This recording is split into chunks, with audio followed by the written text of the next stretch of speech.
नाम हर्ष है। मेरे पास आप लोगों के लिए बहुत सारी न्यूज़ है। तो हम बात करने वाले हैं एलवी यादव के बारे में। तो क्या एलवी यादव किसी लीगल ट्रबल में फंस गए? तो आज एक न्यूज़ आया कि एडवोकेट ने उनके ऊपर एक केस फाइल कर दिया है।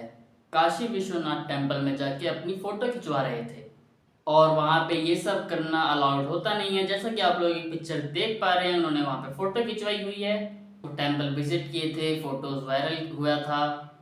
तो एक एडवोकेट है जो प्रतीक कुमार, जिनका नाम है, वो एलवी यादव के ऊपर कंप्लेंट फाइल करते हुए ये बोले, YouTuber Elvish Yadav how has been multiple criminal case against him, visit the Kashi Vishwanath temple today and third participate the of mobile phone his temple had talk photo with the mobile phone we have। मतलब वो ये कह रहे थे कि उन्होंने जो Vishwanath temple में विजिट किए थे जहाँ पे मोबाइल बैन है, वहाँ पे उन्होंने फोटोज क्लिक किए। तो ये कहते हैं कि इसी चीज़ को लेके मैंने केस फाइल कर दिया है विदाउट ज्वाइंट सीपी। जो जो इस चीज़ में इन्वॉल्व थे उनके ऊपर भी जल्द से जल्द कार्रवाई हो सके। बाकी इन सब पे इस पे करंटली कार्रवाई चालू हो चुकी है। बाकी इस पे कोई अपडेट आएगा तो मैं आप लोगों को बता दूंगा। पर एलवी यादव ने आज एक वीडियो को अपलोड किया और वो उन्होंने उस चीज़ के ऊपर बात करते हुए क्या कहा, मैं आप लोगों को छोटी सी क्लिप दिखा देता हूँ। तो जो भी मंदिर में मैं गया तो ना, मंदिर के अंदर जो पुजारी होते हैं, जो वहाँ का स्टाफ होता है, जो वहाँ का प्रोटोकॉल होता है, उन्होंने पूरी सहायता करी मेरी, पूरी अच्छे से। उन्होंने स्टार्टिंग में मेरे को बोला कि यहाँ पे ना फ़ोन्स अलाउड नहीं है। आपने देखा होगा मैं ना व्लॉग बनाता हूँ हर जगह जाके, मतलब जहाँ भी मैं जाता हूँ मेरा व्लॉग ज़रूर रहता है। उन्होंने मेरे को बोला, और मेरा जो व्लॉग आएगा कल उसमें भी आप देखना कि मैंने क्या बोल रखा क्या नहीं। तो उन्होंने बोला कि एलविश भाई यहाँ पे ना फ़ोन अलाउड नहीं होंगे और कोई भी इलेक्ट्रॉनिक चीज़ आप नहीं लेके जा सकते अंदर। तो घड़ी तो मैं पहनता नहीं, तो मेरे दोस्त निक हो गया, मनीष हो गया, और एक भाई और था, क्या नाम था उसका, चंदन भाई। उन तीन घड़ी थी, मेरे को याद है। उन्होंने घड़ी भी उतार दी, मैंने अपने फ़ोन भी दे दिए, लक्ष्य ने अपने फ़ोन दे दिए, हम साथ में ही थे। मतलब मैंने तो अपने बैग में रख के गया था, गाड़ी में ही। तो वहाँ पे अंदर गए, बहुत अच्छे से दर्शन करे, मास्क लगा रखा था मैंने पूरे टाइम पे। और वहाँ जो स्टाफ होता है उन्होंने मेरी फ़ोटो क्लिक करी, क्योंकि उनके खुद के भी कैमरामैन होते हैं। आपने देखा होगा कि बहुत सारे जितने भी बॉलीवुड के एक्टर्स हैं वहाँ पे जाते हैं, उनकी फ़ोटोज़ भी आपको दिख गई होंगी वहाँ के स्टाफ के साथ, वहाँ के जो पुजारी जी हैं वहाँ मेन, उनके साथ भी, चाहे राजकुमार राव, तमन्ना भाटिया, कार्तिक आर्यन, और कौन कौन था, विराट कोहली भाई, रणबीर, आलिया, और भी बहुत सारे हैं। देखो गिनती तो है नहीं ना मुझे पता। ये इन सब लोगों ने दर्शन करे, सारी चीज़ें करी, भगवान का नाम लिया और आ गए अपने अपने घर पे। हम भी आ गए थे अपने घर पे। घर आके देखा कि कोई एक वकील भाई साहब है हमारे, नाम प्रतीक पता नहीं जो भी है, उन्होंने वीडियो बना रखी, अपराधी एलवी यादव आ गया यहाँ पे, वो। एक तो इन्हें ये नहीं पता वकील साहब को कि एक्यूज्ड और गिल्टी में फ़र्क क्या होता है। पता नहीं कौन सी किताबें पढ़ी। इट्स ओके भाई, वो नन ऑफ माई बिजनेस। ना मैं उनको कोई पर्सनली जानता, ना मेरी कोई पर्सनली हेट है। बाकी आप लोग इस बारे में क्या सोचते हैं मुझे कमेंट में बता दीजिएगा। तो हम बात करने वाले हैं एजाज खान के बारे में। तो क्या एजाज खान बुरी तरह एक्सपोज हो गए? तो मैंने दरअसल आपको अपनी पीछे वाली वीडियोस में बहुत बार एजाज खान और कैरी मिनाटी यूट्यूबर्स की कंट्रोवर्सीज के बारे में जैसा कि आप लोगों को बताया है। तो उसके ऊपर एक बहुत बड़ी रिपोर्ट निकल के आ रही है। जैसा कि एजाज खान कहते हैं कि रजत दलाल और एलवी यादव ने मुझसे सॉरी बोल दिया है। तो वो क्लेम कर रहे थे कि एलवी यादव और रजत दलाल ने आके मुझे सॉरी बोल दिया है, बाकी ये चीज़ किसी को भी नहीं पता। तो उसी चीज़ को लेकर एक रिपोर्टर उनसे पूछती है कि एलवी यादव और रजत दलाल ने आपको कहाँ सॉरी बोला है, किसी वीडियो पे या पर्सनली मैसेज करके, क्या आपके पास उसका वॉइस नोट है कि क्या है। तो उसी चीज़ के ऊपर रजत दलाल बोलते हैं, रजत ने पहले बोल रखा है कि हमने ना कभी इसको सॉरी बोला था, ना कभी सॉरी बोलेंगे। पर एजाज खान से क्लेम कर रहे हैं कि उन्होंने सॉरी बोला है और उन्होंने मुझे सॉरी बोला है। उनका मेरे पास वॉइस नोट है पर मैं वो दिखा नहीं सकता। उनसे किसी रिपोर्टर ने करेंटली पूछा था, तो वही रिपोर्टर उनसे बोलती है कि रिपोर्टर उनसे पूछती है कि अगर एलवी यादव दलाल ने आपको सॉरी बोल दिया है तो क्या आपके पास उसका कोई वीडियो प्रूफ है या वॉइस नोट है? तो कहते हैं मेरे पास वॉइस नोट पूरा प्रूफ है, पर मैं दिखा नहीं सकता। किसी ने वादा और कसम दी है मुझे कहीं पर्सनली मिलेंगे तो मैं सामने सॉरी बुलवा दूंगा उनसे, तो आप लोग देख लेना। कि रजत दलाल को तो मैं कभी गिनता भी नहीं हूँ, वो तो मुझे पर्सनली फ़ोन करे, मैं बोलता तो मेरा भाई है, ये है वो है। तो उसी चीज़ के ऊपर एजाज खान को लोग ये कह रहे हैं कि अगर तेरे पास वॉइस नोट है, अगर ऐसी कोई बात हुई है तो सबको पब्लिकली लाने में क्या दिक्कत हो रही है, क्यों झूठ बोल रहा है? तो लोग उसी चीज़ के ऊपर उसको क्रिटिसाइज कर रहे थे। आप लोग इस बारे में क्या सोचते हैं मुझे कमेंट में बताइएगा।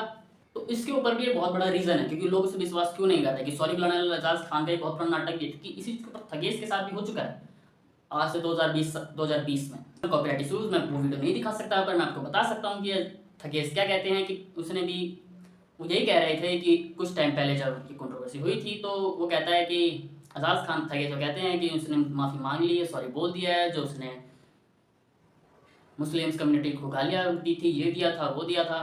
और उसी चीज़ के ऊपर थगेस कहते हैं कि मैंने कभी मुस्लिम कम्युनिटी को ऐसा कुछ कहा ही नहीं और ना मैंने कभी इस चीज़ के लिए इसको कभी सॉरी बोला। जब मैंने कुछ कहा नहीं तो मैं सॉरी क्यों बोलूँ? तो कह रहे हैं कि ये चीज़ इसकी बहुत पुरानी नाटक है, ये कभी किसी को भी झूठा बना देता है, इसने मुझे सॉरी बोल दिया और किसी ने इसको कुछ नहीं बोला है। तो आप लोग इस बारे में क्या सोचते हैं मुझे कमेंट में बताइएगा।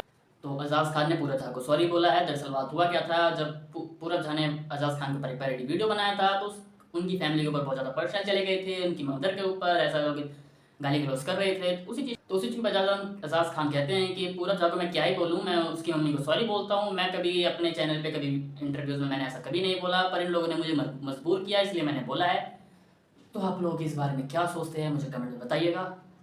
तो पूरब झा ने एजाज खान का पोक या कुछ बहुत उल्टा सीधा बोला है। दरअसल होता क्या है कि कुछ टाइम पहले प्रखर के चैनल पे एक वीडियो आया था जहाँ पे पूरब झा से एक क्वेश्चन पूछा जाता है। फिटनेस इन्फ्लुएंसर हैं जिनके ऊपर उन्होंने पैरोडी वीडियो बनाई थी, तो उसी चीज़ का एग्जांपल दे रहे थे कि उन्होंने इस चीज़ को पॉजिटिव लिया था। तो एक एग्जांपल मैं आप लोगों को दिखा देता हूँ।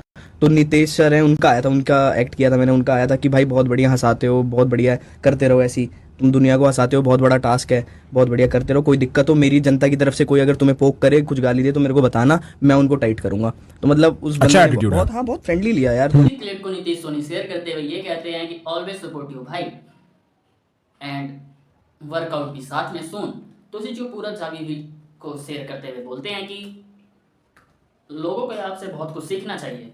मतलब वो ये कह रहे थे कि ऐसी चीज़ों को पॉजिटिव भी लिया जा सकता है, किसी को ऐसे डरा धमका के नहीं लिया जा सकता। तो आप लोग इस बारे में क्या सोचते हैं मुझे कमेंट में बताइएगा।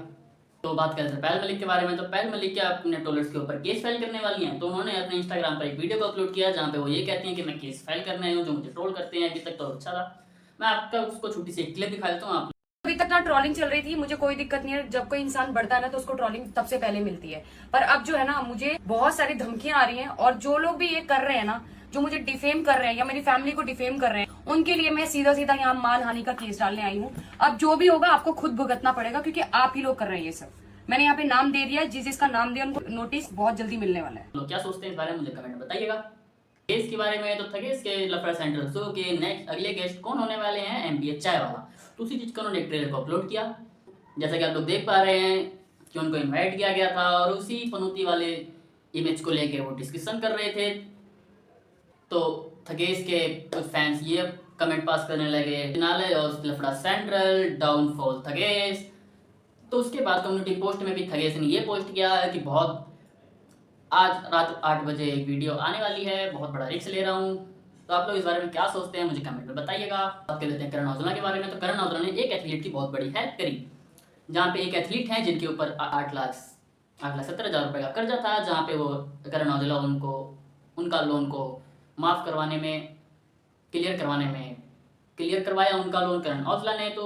तो वो एथलीट इंस्टाग्राम पे अपने एक वीडियो को अपलोड करते हैं जहाँ पे करण औजला को थैंक यू बोले और उनकी वजह से उनका कर्जा खत्म हो गया। तो आप लोग इस बात कर लेते हो ओपन एआई और गूगल के बारे में। तो गूगल ओपन एआई पे छोड़ सकता है। दरअसल ओपन एआई ने कल अपना सर्च इंजन के बारे में एक ट्रेलर रिलीज किया, जहाँ पे वो कहते हैं कि हम अपना सर्च इंजन को लाने वाले हैं, बहुत जल्द वो रिलीज करने वाले हैं। तो उन्होंने एक वीडियो को अपलोड किया जहाँ पे सब कुछ दिख रहा है कि बड़ा स्मूथ है, तो ये है वो है। तो लोग यही कह रहे थे कि अब गूगल को कोई कम्पीट कर सकता है। तो आप लोग इस बारे में क्या सोचते हैं मुझे कमेंट में बताइएगा। तो एक ऐसी किशोर गैंग के बारे में, दिल्ली के अंदर से एक केस निकल के आ रहा है जहाँ पे बहुत फनी केस है। दरअसल वो लोग क्या करते हैं, चोर हैं तो चोरी करने जाते हैं, चोरी तो करते हैं ऑफकोर्स, जाते हैं वो पकोड़े वगैरह बनाते हैं, खाते हैं, फिर आराम से जाते हैं। तो ऐसे एक नहीं ऐसे 82 केस फाइल हुए जहाँ पे इन लोगों ने लोगों के घर में जाके चोरी करी और उनके घर में पकोड़े बनाए और वहाँ से चले गए। तो इसी चीज़ के ऊपर सेम 82 घरों में सेम केस आया जहाँ पे वो कहते हैं कि ये आते हैं, जब हम सुबह उठ के देखते हैं तो रसोई में बर्तन गंदे पड़े मिलते हैं। तो ऐसे 82 केस। आप लोग इस बारे में क्या सोचते हैं मुझे कमेंट में बताइएगा।